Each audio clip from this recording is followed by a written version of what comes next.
Hello and welcome to Proud Malcontent on this Sunday, the 12th of October.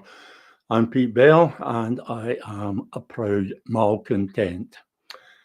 Later on, as ever on a Sunday, we'll be joined by Stephen Duncan, a resident number cruncher, who will be looking at where we are at the moment, where we stand right now uh, in terms of numbers, polls, etc. Where we stand right now is right chin deep in shit. That's where we stand right now. As you'd expect, I will have some comments to make about the SNP conference and the supposed debate on independence strategy yesterday, and by now you will all know the outcome of that. As the National proclaims this morning, SNP members vote for John Swinney's independence strategy. Well, of course, there is no independence strategy, and the delegates couldn't vote for an independence strategy because no independence strategy was being proposed. Not even with Graham McCormick's amendment, it didn't really give any teeth to the leadership resolution. It just fiddled with it a bit. It didn't change it dramatically. But Stephen Duncan and I were chatting just before I came on air. Excuse me. And we were talking about what I call voter inertia. The fact that wherever activists and anoraks, such as myself and probably most of you, because you're watching this, where we are right now, it takes a long time for the average voter. I'm not comfortable with that term, but the average voter, the electorate, the dumb beast electorate, that big mass of the electorate, the people who think they're doing enough, they're participating in democracy if they vote once every year, every 2 years, or even maybe every 4 years if they only vote in one election. And it takes them a long time to catch up with wherever we are, wherever the activists and anoraks are right now, because we are watching the situation the whole time. We're way ahead of them. It takes them a long time to catch up. And I was looking at that headline in the Sunday National after that conversation and thinking, well, this is part of the reason. This is part of the reason that it takes the public, the general public, the electorate, the big dumb beast. This is part of the reason that it takes that big dumb beast so long to catch up with the rest of us, because the media are misleading them, and that includes the National. We have the National here talking about John Swinney's independence strategy. Now, the sort of casual voter, occasional voter that we're talking about here is also the sort of person who only reads the headlines and maybe the stand for the first paragraph or couple of paragraphs in any story. And if they do that with the National, then they'll be, that's what they know, because that's what they've been told. The SNP members have voted for John Swinney's independence strategies. So if they are pro-independence voters, they will say, oh, good, I'll vote for SNP. But what are they actually voting for? It's not what the National says, the Sunday National, I should say. It's not what the Sunday National says. It is not an independence strategy. What they are voting for is for John Swinney to commit the treachery of begging for another Section 30 order so that we can repeat the experience of 2014, except that we cannot repeat the experience of 2014 because everything has changed since then. The independence movement has changed, the SNP has changed, everything has changed. The British state has changed dramatically since then. So we cannot repeat the experience of 2014. John Swinney imagines that he can engineer the fluke of 2011 when the SNP got a majority. He imagines if he puts it to the electorate in the way that he does, that you have to vote SNP if you want independence. He imagines he's going to get that kind of majority that Alex Salmond got back in 2011. And it's not going to happen. You cannot engineer a fluke. And the SNP is not where it was then. In 2011, the SNP had massive support. I mean, pretty much the entire independence movement was prepared, if not happy, to go along with the SNP. When the Yes campaign started, we all piled in, even those of us who had doubts about certain aspects of it. We all piled in. We had that purpose. Win a yes vote. What happens after that? Well, that remains to be seen. This time, it's not happening. And you can tell from some of the comments on social media, a lot of the comments on social media, that people who were previously prepared to give the SNP another chance are now saying, no way, I'm having nothing to do with them ever again, because the general feeling now that the SNP has really let down. We knew that the SNP leadership had let us down, and now it looks like the membership are going to have let us down as well, because they have sided with the leadership, and they've put party. I'm trying to be very careful what I say here. They have put party before cause and country. There's been solely focused, as John Swinney is, on getting the SNP elected, keeping the SNP in power. Now, there may be reasons for that. There may be reasons why that is necessary. The SNP still works as a shield against the unionist parties. But that does not mean to say that it's working for independence, because it isn't. There was no strategy for independence. And what really irked me as much as anything was the comments that were coming from some of these the people leaving the hall after the vote. And I just find it incredible, the attitude of some people. Here's one. I'm quite happy with that. I'm content with that. But what I think was good was that the alternative views were all openly discussed. Well, they weren't.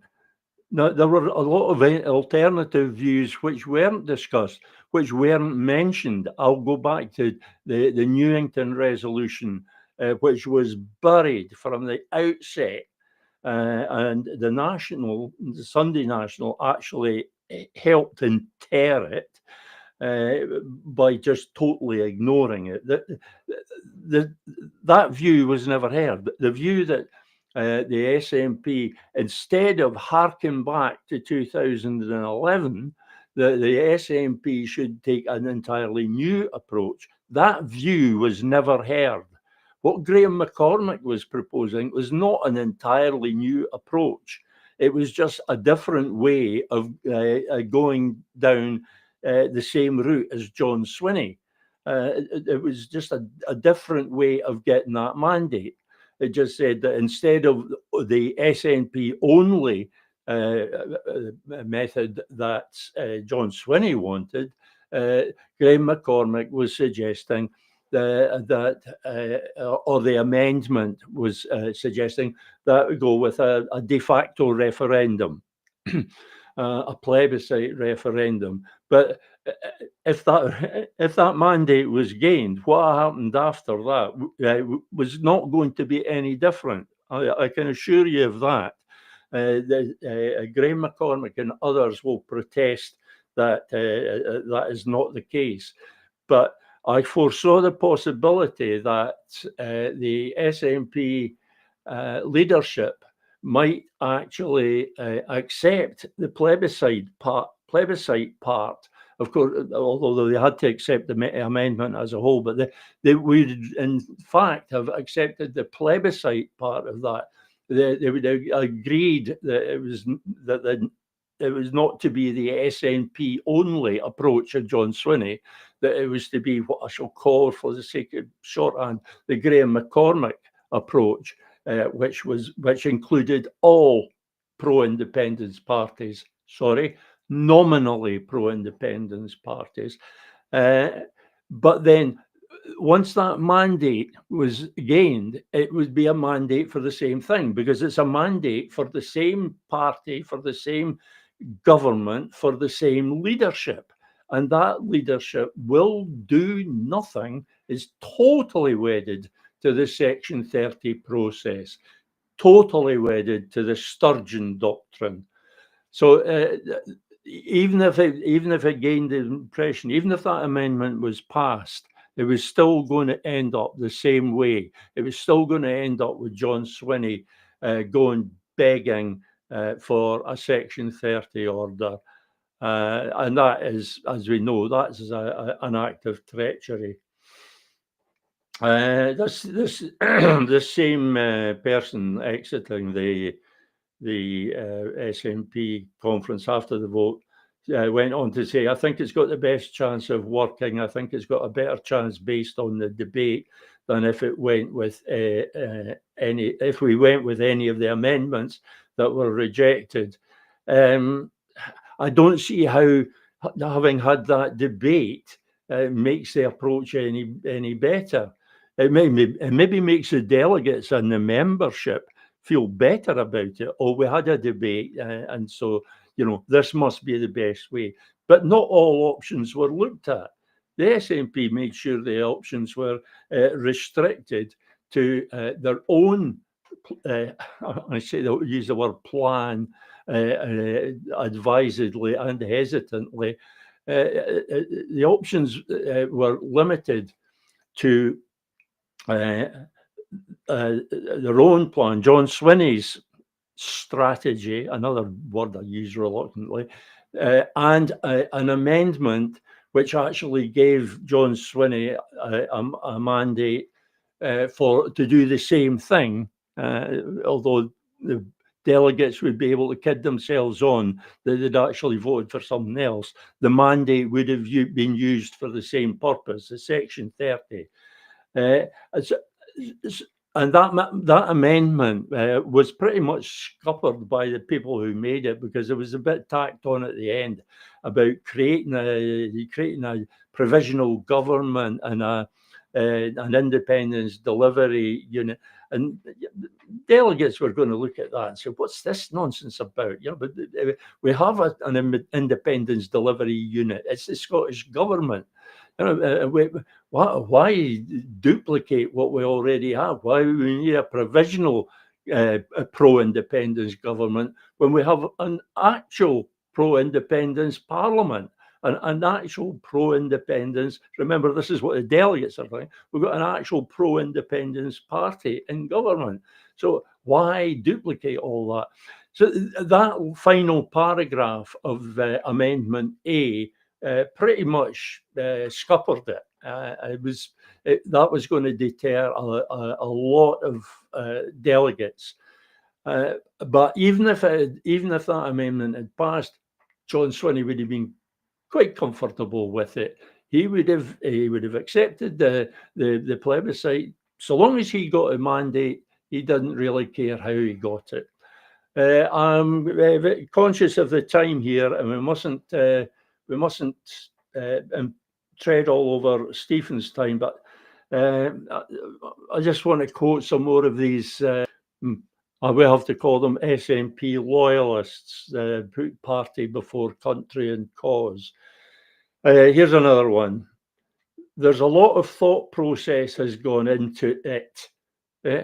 John Swinney, a lot of thought process. It's just saying, let's do it all over again, the same as we did. Let's go. Let's pretend it's 2011 again, and we're looking for this mandate. That's there's no thought gone into that at all. What thought did it require to say we'll just try and repeat what happened before by engineering the fluke that happened in 2011 and then just going exactly the same route again? A lot of thought process gone into it. Whoever said that's just a damn fool. And I think it's the right time to talk about independence and get to the voters as soon as possible. He added, I think it's a fresh look at it. Gee, oh, bloody dear, where has this person been? A fresh look at it. No, it's not. There's nothing fresh about it. It's stinking. It's been lying around for 15 years. It's stinking. It was used up in 2014. It's dead. That whole approach is dead. John Swinney knows that. He must know that. He's not a stupid man. This actually proves that he's actually not interested in independence. He's not going for independence, or he wouldn't be doing what he's going to do. Here's another one. Yeah, I felt that we had a good discussion about the reasons why we need to seek a democratic way to go forward with independence. And I think that was resolutely supported, and John Swinney led the way very well. These people are just totally deluded.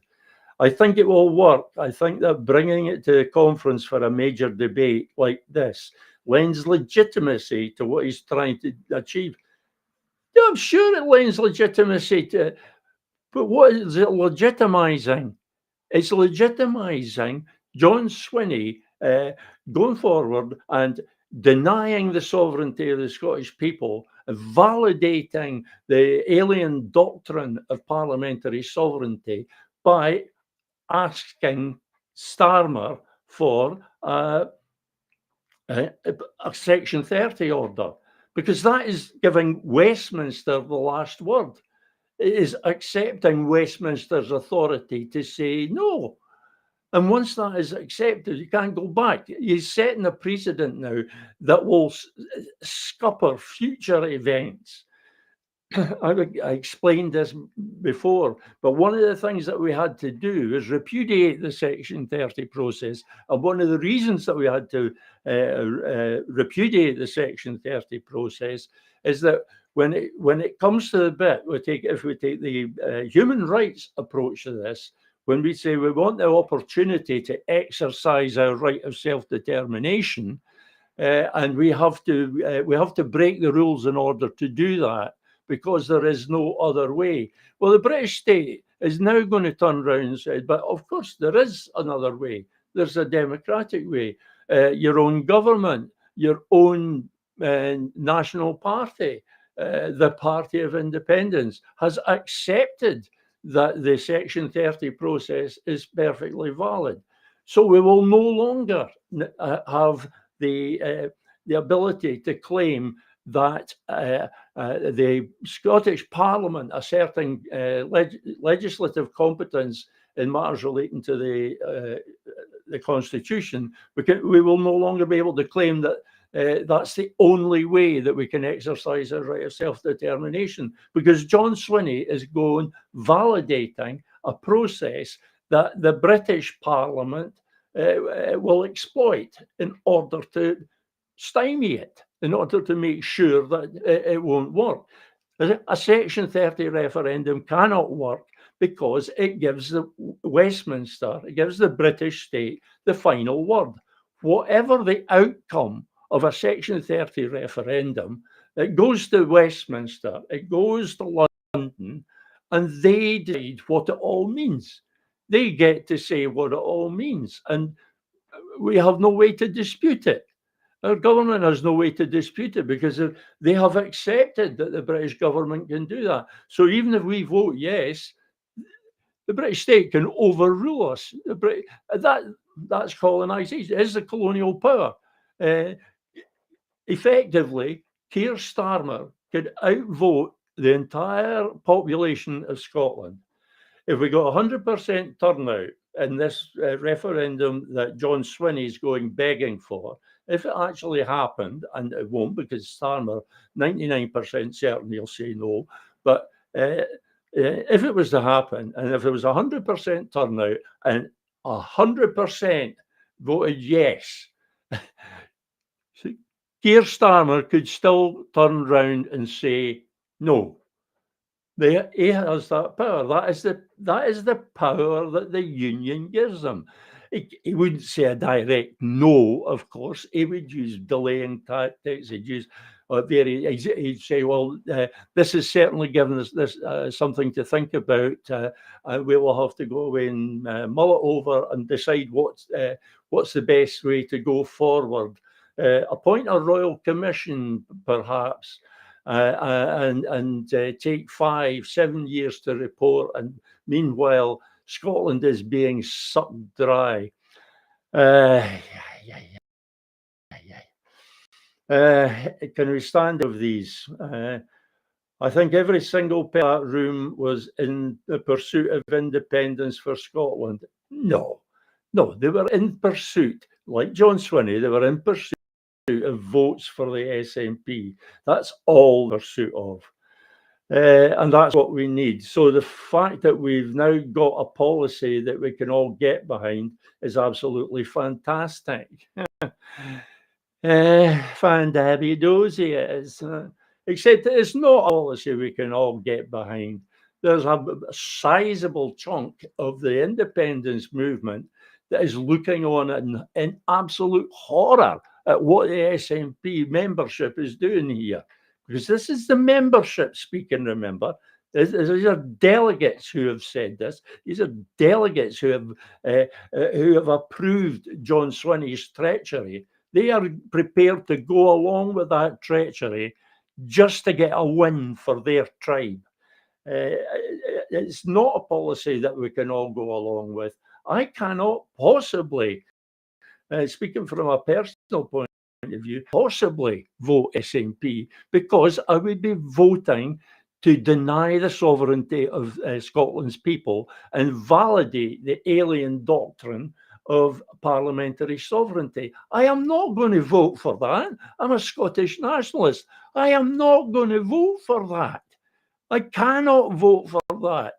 My conscience will not let me vote for that. Another look at this. When pressed on whether it will ultimately work, this person said, I should have blanked these names. This person said, I hope so. I've got no crystal ball, but I'll be out every day pounding the streets, knocking doors to make it work. I'd be very cautious, my friend, when you're knocking doors. You're knocking doors, telling people what John Swinney is preparing to do, what you have now consented to him doing, approved him doing. When you tell people that, if they are in the slightest bit aware of Scotland's constitutional position, they are going to chase you. I won't say they'll get violent. There are always people like that, but the population, they're not going to be impressed by this. But repeat the whole thing. They're not going to be impressed by that. I don't know where these people are coming from with this kind of thinking. I don't know where it comes from. One last one, and then I've got to stop on this. I will be writing something. I haven't written an article about this yet because, frankly, when the vote came in yesterday afternoon, I was just too angry. Here's one last one. I started out properly campaigning and knocking doors by the lowest of the lows in 2023, when we were really struggling and I got shouted at. And I think what we've seen is that we are rebuilding that trust, and you can see it on the doorstep. I don't know what doorsteps he's on, and he's talking. Remember, he's not talking about independence here. He's talking about his party. He's talking about the party. So people are starting to trust the party again. Well, I'm afraid I don't see that. I don't see any sign of that. Then Graham McCormick. Graham McCormick gets the final word. Graham McCormick, who is speaking for the amendment A, the one with that slit its own throat in the final paragraph. And Graham McCormick says what we're probably all thinking. John Swinney, is still to answer the question, what happens when they say no? Well, I have to say to you, Graham, that's not the only question. No, possibly the most important one. The important one is what happens if they say yes, because that does a lot of damage. That's a lot more damaging than them saying no, because if a Section 30 referendum goes ahead, the implications of that are disastrous for Scotland's cause. And I've explained that before, the reasons for saying that I explained before, and I will explain them again at some point. I'm just not going into it just now, because right now we have to join Stephen Duncan, or Stephen Duncan has to join us, whichever way around. Hi, Stephen. Hi, Peter. Hi. Right, you're a wee bit loud there. It's good to hear you, but you're just a wee bit loud, my friend. Okay. I shall turn it down. That's good. How's that? That's better. That's better. So long as people can hear you and make out what you're saying. Okay. Let's not stick with the subject of the SNP and the disastrous vote yesterday. Appalling vote, dreadful. Let's move on from that, and let's take a look at what you're going to be talking about today. Perhaps you could go through that, Stephen, while I have a look. We've got some comments coming in. I'll have a look at the comments and come back to people on that. If you tell everybody what we're discussing today. Okay, well, it's as you mentioned earlier on, it's these damned opinion polls again. I'm really looking at what's happened over the time period 2012 to date, and sort of mapping the main events to the evolution of the yes sentiment in these reflected in these opinion surveys. So that's the sort of theme of today, looking at competing claims as in terms of, whether we're,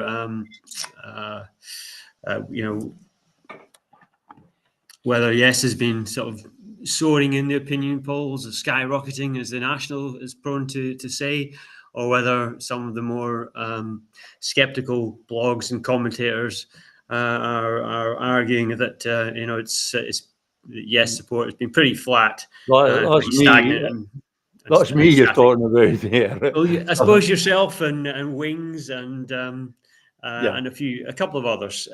That's quite a lot. I just interrupted just briefly there, Stephen, because there's some comments coming, and it's what I was saying about there being this idea that everybody getting behind it that's a lot of nonsense, and we can see that just from some of the comments that have come in. So I'll just briefly run through them. There's Ian Mathieson, my good friend Ian, and he says Swinney is just a devolutionist and not an independence man now. Time the SNP got off their knees and stopped begging to the English Parliament. Then there's Carl Thornton. I'm tired of SNP dangling the carrot of independence and never delivering. So disappointed with the SNP. Then here's another one. Ginny, spot on re Section 30 crap. Thanks for your hard work. I appreciate that, Zinni. Thanks very much. And one last one. The solution is now what has always been. We must do what Ireland had to do, take our independence by force if necessary. I don't think we want to see that kind of thing again, John. Yeah, I can understand where you're coming from on that. I can understand the frustration that drives you to say that. But let's be a little cautious about the talk of using force. Democracy is still extant in Scotland. We're just not using it very well. Let's use democracy better. Apologies, Stephen, for that interruption. And I'll now let you get back to your presentation. Okay, so I've given the introduction to it, so we'll just move on to the next slide, and there's the competing claims, just to reiterate them. Sort of national headline on the left-hand side, delete as appropriate, and on the right-hand side, some of the more sceptical, some would say realistic views of where what's happened to yes support over the last 10 years since the referendum. Just before we move on, just a quick reminder and a recap about opinion polls. I mentioned this before, but always worthwhile to reiterate it. The essential purpose is twofold, as I see it, and that's to measure the level of support and also the changes or the trend of in the attribute of interest, which in this case is yes support in opinion polls. You should bear in mind the survey firms have different methodologies for data collection and for estimating what the yes is in the population. I've put a few examples down there of what they are. Individual polling firms, therefore, have their own inbuilt procedural biases necessarily because they use slightly different criteria, even though their broad approach, their broad methodology is systematic and the same. So it's not institutional bias we're talking about here, talking about procedural bias to do with methodology. And finally, as I've said before a few times, that you should only ever compare a single survey result with that of previous surveys from the same pollster. So you don't have distortions and you're comparing like with like. Can I just say is it valid to take an average over a number of polls? Would that work as well as sticking with the comparing the same pollster? Would taking, say, 10, 20 polls and averaging them, would that sort of flatten it out so as to compensate for the different methodologies? Yes, it would, as long as they're not the basket of polls that you're taking are not dominated by one or two polling firms in one basket, and the other one's got a completely different mix of pollsters. But generally, if you're taking 10 in each or 50 each, you'll have a fairly representative bunch in each, and you would think that you would mitigate or offset some of the individual biases and get a reasonable estimate. It's reasonable to do that. Just so you know, Peter, I am planning on doing a separate piece, a two-parter on methodology and what the different pollsters actually do and how it all works, at least at a conceptual level, But we'll look at that at a later date. But to answer your question, yes, I think that's fine. But if you're doing it on an individual polling basis, do not compare a poll from Survation with one from Norstat, for example. Right. That's what I'm saying. Right. That's, yeah, again, that is clear. It's interesting that you're going to be looking at the methodology. I know a lot of people actually take an interest in that. Thanks, Stephen. Okay, so there's a couple of charts here that look at the yes support on an annual level since 2012.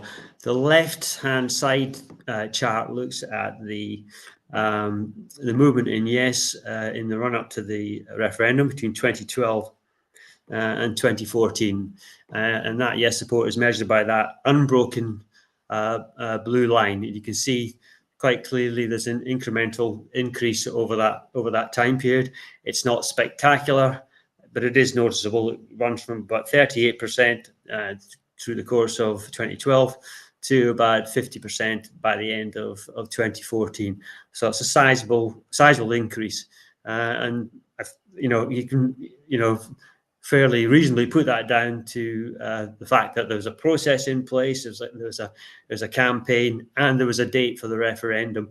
That generated the momentum, and there's your result. You've got an actual step change in the level of support for yes over that time period. Now, contrast that with the right-hand side chart, which is the last 10 years since the referendum, and you can see that the blue line, if you run a sort of trend line through that, that's the broken blue line.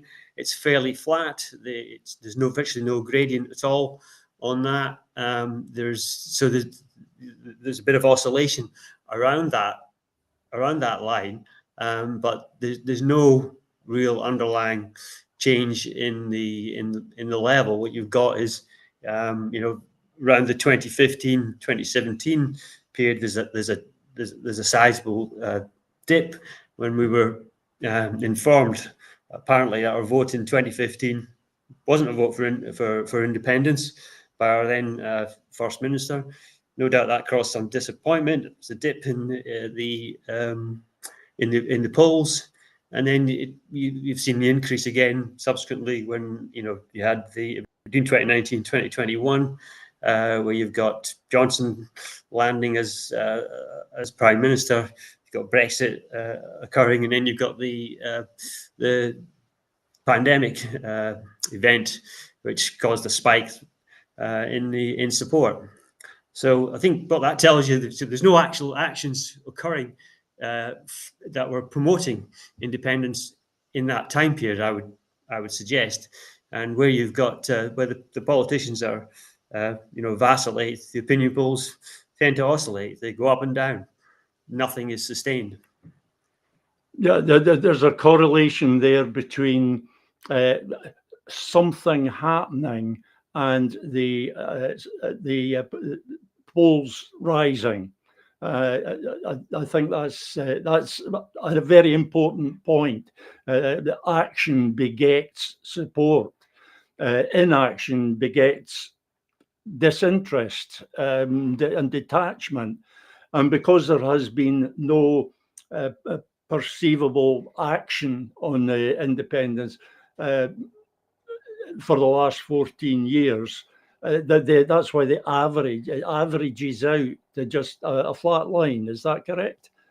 Pretty much, I would say. I think everything stopped. I mean, the step increase you've seen is happened in the last quarter of the last time we've seen a step change was in the last quarter of 2014, when you had that sort of deferred momentum that came through from the campaign.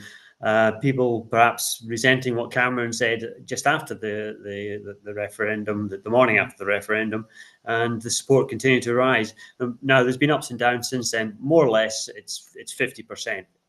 That's where the mean level is, I would suggest, over the last 10 years.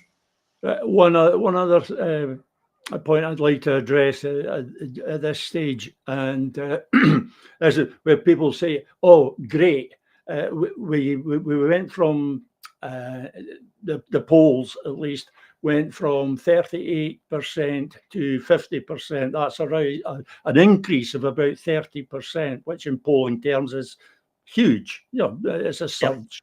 The National could actually call that soaring, and I wouldn't have laughed at them, not quite so much anyway.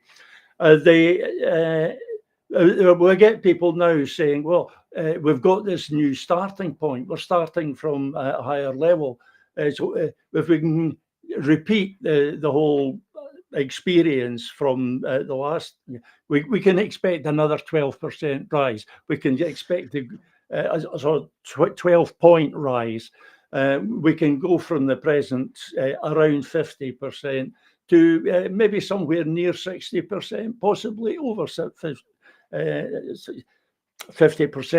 They think that because we're starting from a higher base, that it's going to be easier to get to the conclusive yes vote that we actually need. But that isn't the case, is it? Well, it depends how effective your campaign is and how good your messaging is, and if it's targeted properly in the right way at the right segments of the population. But you have to have done your work first of all. You have to break your population down, do your learn the lessons of the past, which I don't think anybody's done particularly. If they haven't published any documents on it. And you canvass your population, you segment it, break it down, see where the high levels of support are, high incidence for yeses, and see where the low levels are. Work out where it's high, why is it high, why is it low in other areas, and make your messaging match the segments. Put your effort where it needs to be done if you think you can make a difference, and tailor your action that way. None of that stuff is happening. It's like doing a marketing campaign. I don't know whether you worked in marketing. I didn't, but I do. Obviously, in statistics, marketeers took the data-driven approach and said we can use that to to sell our products or to sell our products, and it works. It's amazing. So you could there's no reason why we couldn't apply this politically. A political campaign is just a marketing exercise. I say just a marketing exercise, but that's what it is. It's a marketing exercise. The product that we're trying to sell is Scotland's independence. It is a marketing exercise, but you can't say that it's being run as such. If it was a marketing exercise, we wouldn't be selling much at all. We certainly wouldn't be a brand leader. But what I had in mind was the point that the way I've described it is that the marketing campaign is like climbing a mountain. And you've got the foothills. We can say, okay, we've trudged the foothills. But then it starts to get steeper and steeper and steeper. And the last part is impossible to climb. It's unscalable. But the climbing gets more difficult. Adding each meter to the height takes more and more effort. And it's like that with a marketing campaign. Getting the first 50% of your target sales is probably quite easy. Just put the product out there and it'll sell. But then it gets increasingly difficult after that. So starting from a higher base doesn't mean a thing. Because we've already picked the low-hanging fruit. We've got that. And we can tell there is low-hanging fruit because none of it's gone back up onto the trees since 2014. That support has stayed. That's about the only good news there is. But what that tells us, these are people that were probably already committed to independence, or at least they were halfway there, 3/4 of the way there, and they just needed that little nudge, little nudge of having an actual referendum and an actual date. So we've got them. But what's happened is that the marketing campaign has failed to address the upper slopes. We've done the ground hills and the lower slopes. The marketing campaign has failed to address the upper slopes and the sheer cliff that comes after that. It gets more and more difficult to get these votes the higher you go. Yeah. That's the point I was trying to make.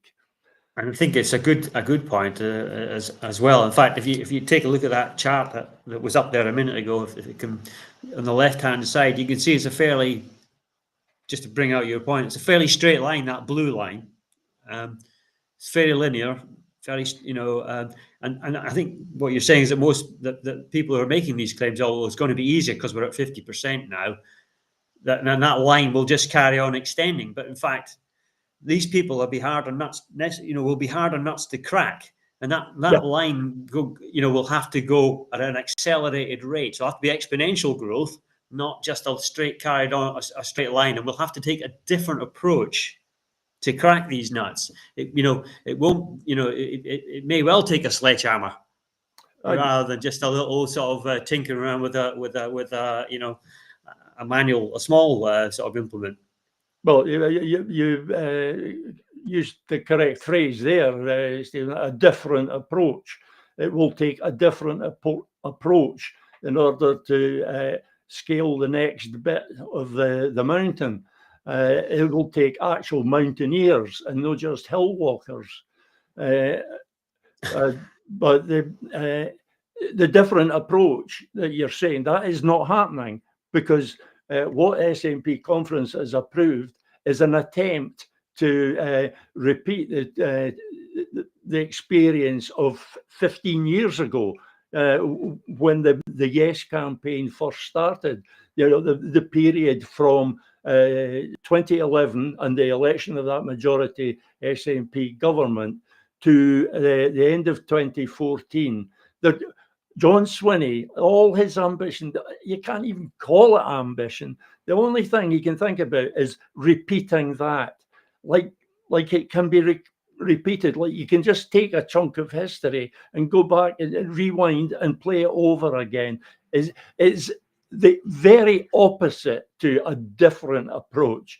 It's a duplicate approach. Yeah. Quite. So I think we've done that slide. So I'll just move on to the next one. So 3 charts here, and we're looking at individual pollsters now rather than them all sort of aggregated. The left-hand side, the top one, small top one on the left-hand side, is quite clear. All the opinion pollsters, panel-based, Survation, YouGov, and Ipsos that are mentioned there, and these are the pollsters that dominate the polling on the Scottish question, both in 2014 and now.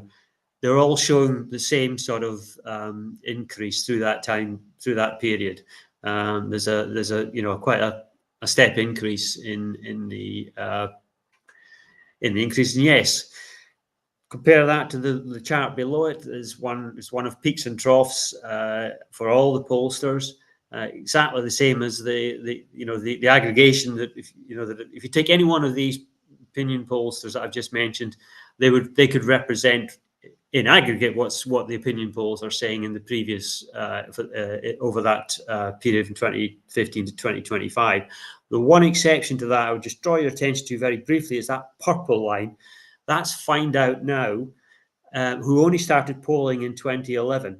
And what's significant about so there's nothing to do with they have not covered the period whether the pandemic was on, Brexit, the referendum, or anything like that. But the significant thing about Find Out Now is it's virtually a flat line. There's no relationship between yes support and the time period below. The reason why there's no relationship with the time period because nothing's going on in that time. There are no actions taking place. There is no campaign in place. Nothing to promote independence. So moving on to the right-hand side, what I've done now is looked at all the individual polls of Norstat panel base over the period 2012 through to currently, and I think that's around about, I don't know how many they've done, an awful lot. And what I've tried to do is map on the main events, which we might call missed opportunities, over that time period to see if you can depict any kind of sort of relationship between things that happen and yes support over that timeline. So again, if you look at we work from the left to the right on the 20 run in the run up to the 2014 referendum. Hopes are rising. You know, a nation again. There's that small, that incremental increase in yes support. A little mini slump before on the eve of the referendum when support fell back to just under 5%. Then it re-established itself in the immediate post-referendum period. We had the tsunami election, sentiment rises again, the spike there. And then you see the big step in, the big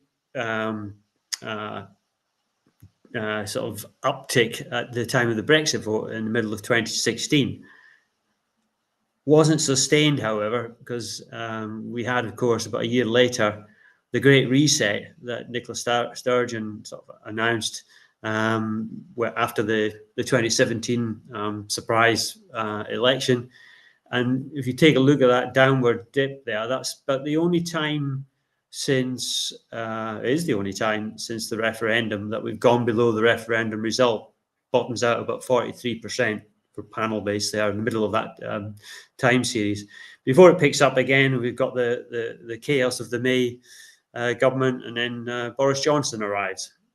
That dip there, that huge dip below the election result, I think coincides with really the first iteration of the Sturgeon doctrine. You know, the whole thing about a legal and constitutional referendum that we must defer to Westminster. And so on. That says something very significant about Nicola Sturgeon's leadership and her so-called strategy, does it not? Yes, well, I think there's a lot of things going. That's certainly one aspect of it. I think it appeared to me that at the time that she lost her nerve when the election result of 2017 came through. I think she requested from memory, requested a referendum at about March, April time, 2017. There was an election in June. The SNP fell back from 56 seats to 35 seats. The percentage of the vote fell.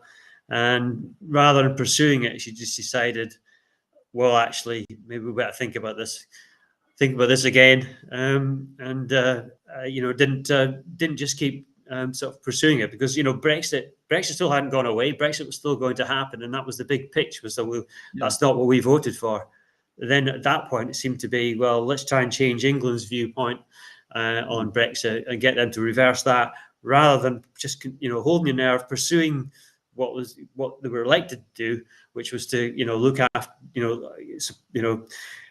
realise Scotland's cause. Yeah, there's a lot more that could be said about that, about what Nicola Sturgeon, the choices that she made in that period. But time's running short. So as interesting as that discussion might be, we'll have to get back to your presentation. Okay. Well, I'll crack on with this because you're right. Time is passing. So yes, there's a pickup in support again right through the period of actual Brexit. At the beginning of 2020, there was the announcement that there was going to be a constitutional convention. Then support peaks through about middle of 2020 with the pandemic, where the Scottish government is perceived as doing a better job at managing it than Westminster. Then there's a big dip again after that, as people realised that maybe when Nicola Sturgeon announced her cease and desist decree to the wider independence movement a few months earlier, 6-7 months earlier, that fact she did mean that, we weren't going to do anything. And independence support, or yes support, falls again. There's another spike at the end of 2022, around about the time the UK Supreme Court ruling is made that stated that the Scottish Parliament cannot run a referendum on the question of independence. Nicola Sturgeon resigns. Humza comes in. We're in the doldrums for a while, and then there's a pickup in support in the last, 12 months perhaps, coinciding roughly with John Swinney coming into as First Minister. And I would suggest that is absolutely a coincidence. And it's much more to do with the unpopularity of Keir Starmer's government in Westminster and how they've, making all these unpopular decisions and, U-turning on just about everything they said in their campaign. So I'll move on to the conclusions since time is of the essence. So what is that? I would suggest that the statement that yes is soaring or surging is complacent and it's arrogant. We're not skyrocketing. What's happening is a pattern of spikes and dips, but there's no sustained change since the last quarter of 2014. At the same time, the second claim is overstated. It's and it's probably overstated for effect. There's a bit of hyperbole there. It's not absolutely flatlining. We've seen that yes, support does react to events, to things that happen. Brexit, the COVID, UK Supreme Court ruling, but there's no sustained underlying change. And that's what's important. The only step change has been is Q4 in 2014. And I've got a few other comments down there. Just finally to say that the experience of the referendum period, the 2 years running up to it, is that when you've got a plan that is, is specific and measurable, achievable, with a campaign that's solely focused on, on winning a vote for independence or getting the majority for independence, to put it that way. You're united on a single goal, and you've got determined and smart leadership, then you can make things happen. I would suggest that all of these criteria I've just mentioned are not in play at the moment, and certainly not as a result of yesterday's conference, as you were stating earlier, Peter. Yeah, thanks, Stephen. It will be interesting to see how the polls react to the conference decision.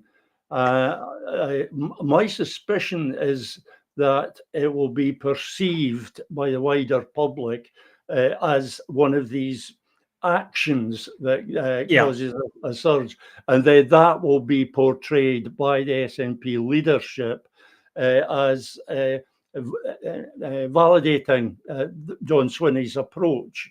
Say, look, it's working, but it'll be a spike which just falls off again because there is nothing there to sustain, because it all depends on stuff happening in the future that just can't happen. You can't engineer a fluke. So, and there's always this question of what happens if they say no, and also what happens if they say yes. Nobody has answered that question of what if they say no. And given that it's 99% certain that they'll say no, but I suspect the polls will appear to validate the SNP's approach, John Swinney's approach. You think? Yeah. I think there'll be I think there's going to be a poll. I don't know what's happening with the polls, but I suspect there'll be a slew of polls out. It's conference season, usually is some, but at this time. And I suspect there will be an initial reaction. It'll be, purely emotionally based. Oh, here we go. There'll be a step up. There'll be a spike upwards. Maybe 1-2% up in some of the polls. And then that'll all be, proclaimed as a great triumph. The National will trumpet it. And then in a month's time, they'll dip back down again. And the next time they have an opinion poll, Christmas coming up, and it'll be forgotten about that, in fact, that it was only temporary. I think that's what will happen. It'll just be up and down. It'll be a continuation of what we've seen over the last 10 years. Would be what I would predict. Yep, that sounds realistic to me, because it goes back to something we were saying previously about how you have to read the polls and interpret them in the context of the political situation. That spike in the polls doesn't necessarily mean that John Swinney's approach is popular with the public. because most of the public don't know what the approach is, don't understand it. They only know what's in the headlines in the national. And of course, even the British press will proclaim this as the SNP getting back on the independence hobby horse. So one way or another, the public is going to be deceived into thinking that this is actually action for independence, and it most certainly is not. Agreed. Right, we're out of time. So I thank you, Stephen, and goodbye. And it just remains for me to remind you that I'll be back on Wednesday afternoon, and I haven't a clue what will be happening then. Bye.